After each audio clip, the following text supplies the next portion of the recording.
23-24 season is basically upon us, and we are facing Wolves Monday night at Old Trafford in our opening game of the season, and it's a fresh start for us. It's 12 months on of Erik ten Hag football at Manchester United, and personally I'm impressed with the manager. I like him, I like his attitude, and as the season went on, it didn't diminish. It improved, if anything. I like his ownership of things. I like his attention to detail. And I'm still impressed. Actually, I should have asked him this in the summer, shouldn't I? I'm still impressed with the idea of switching the dugouts around. If you go into that level of detail, there's levels of detail we're never going to find out about. But we are 12 months in. Hopefully we get a better start than we saw last season, because I think because of the start we had last season, we were always playing catch-up.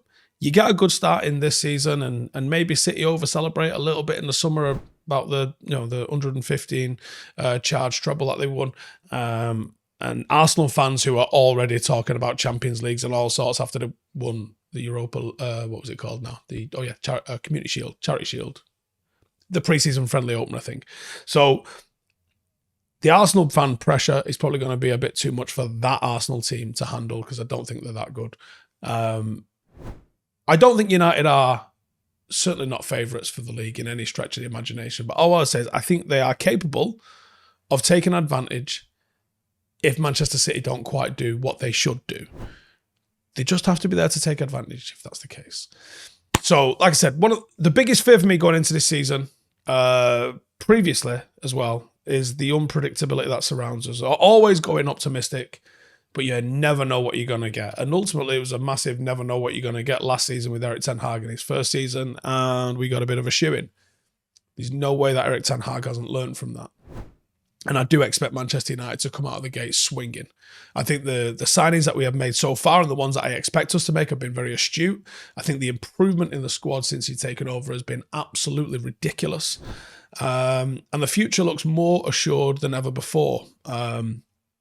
And even though no success is guaranteed, I think we are closer to guaranteed success than we have ever been, right behind this manager. That being said, here's the 5 things that I do expect from Manchester United this season. In at number 1 then, youth opportunities. And I think this is going to surprise a lot of people, but I do believe Manchester United are going to give opportunities to the youngsters more so than we've seen in a lot of recent seasons, particularly early in the season and in the meat of the season. Like, there's always a bit of a flurry of opportunities towards the back end of the season.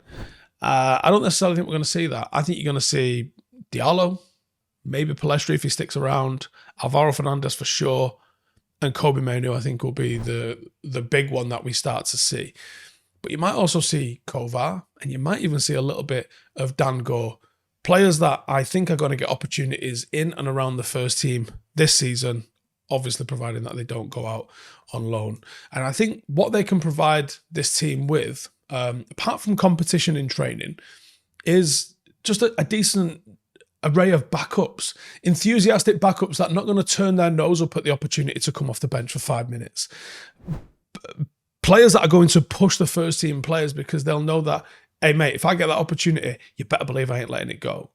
And some of the lads mentioned probably will go out on loan. But I can't stress enough just how good some of this lot have looked on pre-season. And I'm almost certain you're going to see some of them in the league. And I think Kobe Mainoo will be the main one, but I've got a sneaky suspicion that Alvaro Fernandez is going to be kept around as well. Number 2, I expect Manchester United to fight on all fronts. If we saw anything last season, is that Erik ten Hag does not phone in a single competition. We obviously went all the way in the League Cup. We went all the way to the final of the FA Cup, but couldn't beat Manchester City. We were damn close in the Europa League. And we kept fighting all the way to the end in the league and racked up a decent finish in the end, judging off where we've been. First time United have finished inside the top 4 and delivered a trophy since Sir Alex Ferguson was last here. Not bad, I will say. Not bad at all. Now, I expect us to hit the latter stages of the FA Cup again, whether that means finals. I expect us to be semi-final-ish for both. The Premier League is a different beast. Obviously, we'll have to see where it goes week by week. But I do think that United will go quite far in the Champions League. And I think it would be acceptable to get to the quarterfinal stage, and it'd probably be really good to get to the semi-final stage. And then it just needs a little bit of a look about one, who you get, and two, how you perform and where you're at with terms of injuries and suspensions and form and this, that, and the other when it comes to that point of the season. Erik ten Hag has shown us he's got a knack of navigating cup competitions. So I wouldn't be surprised to see United in a final at some point this season.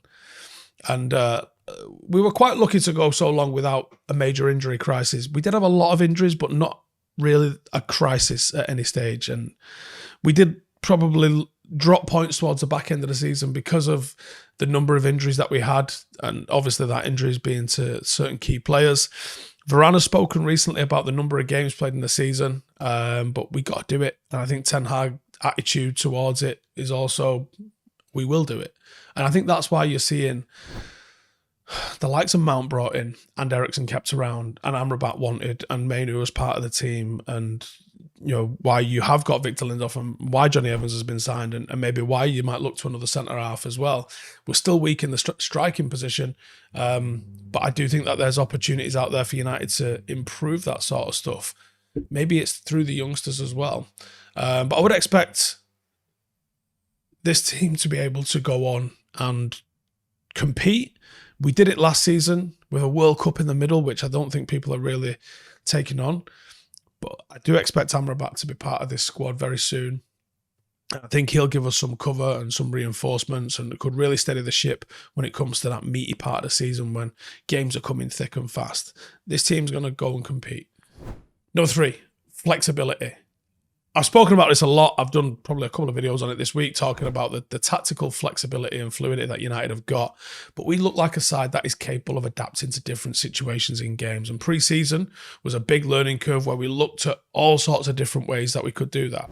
The loss to Real Madrid was a really interesting one. It was a game where we could have looked way more lost in previous seasons, but there was an air of this. There was an air of stability despite the negative result. I still thought it was a pretty solid performance from United where we went and tried and stuck it on them.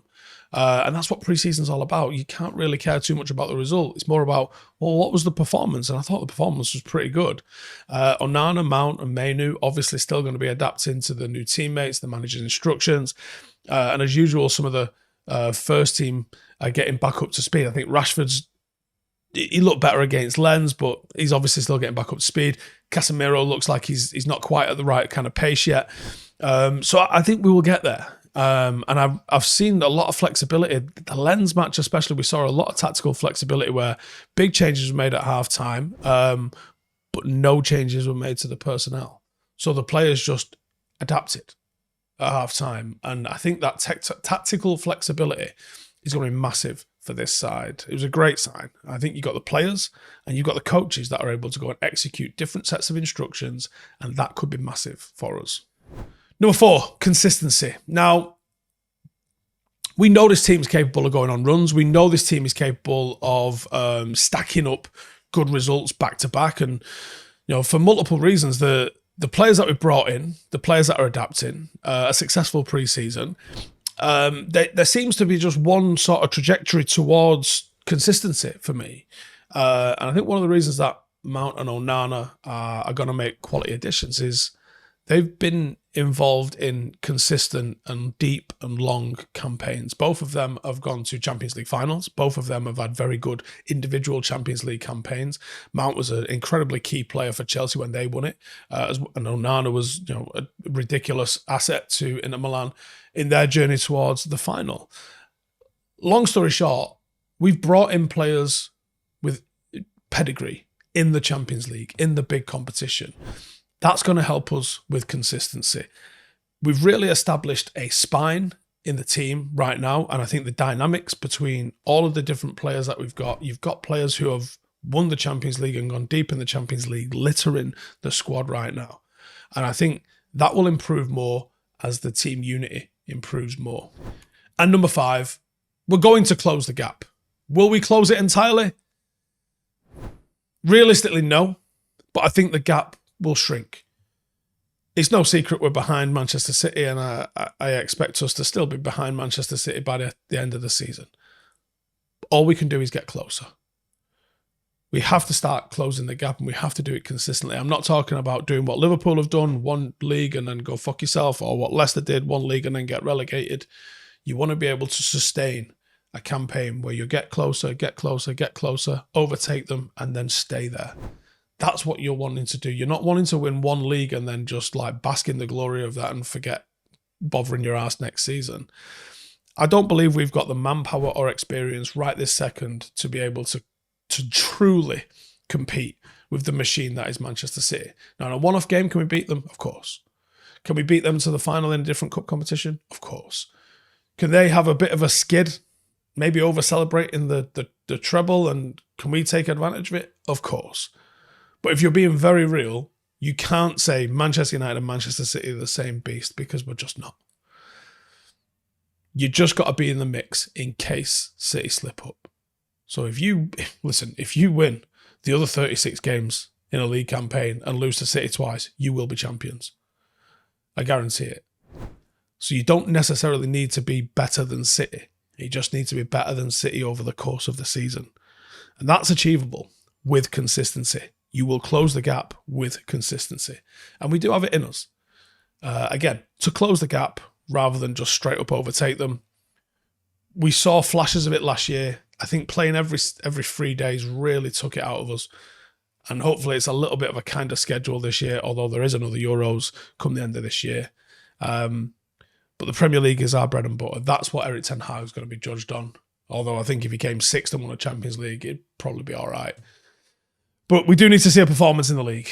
That's what we're all about. That's what we need to see. And I think that overall, there's a lot of reasons to be positive. There's still some issues that need addressing. Højlund needs to play with his teammates for us to see what he's all about. And I think we could push on with our progress. Let me know in the comments. How do you expect us to do? I'll see you in the next one. Laters. Hey, thank you for watching the video. If you are new around these parts, then don't forget to subscribe. My channel is proudly supported by my community on Patreon. If you'd like to get a little bit of extra content, a Discord group, meetups, five-a-side games, weekly podcasts, behind the scenes, and even an occasional bit of transfer news as and when I get it, then for the price of a pint, you can show your appreciation for the content that we make and get some goodies for doing so as well. Check the link in the description or click the button right here. You'll also find all of my socials here too if you want to follow me on any of those platforms. Nice one.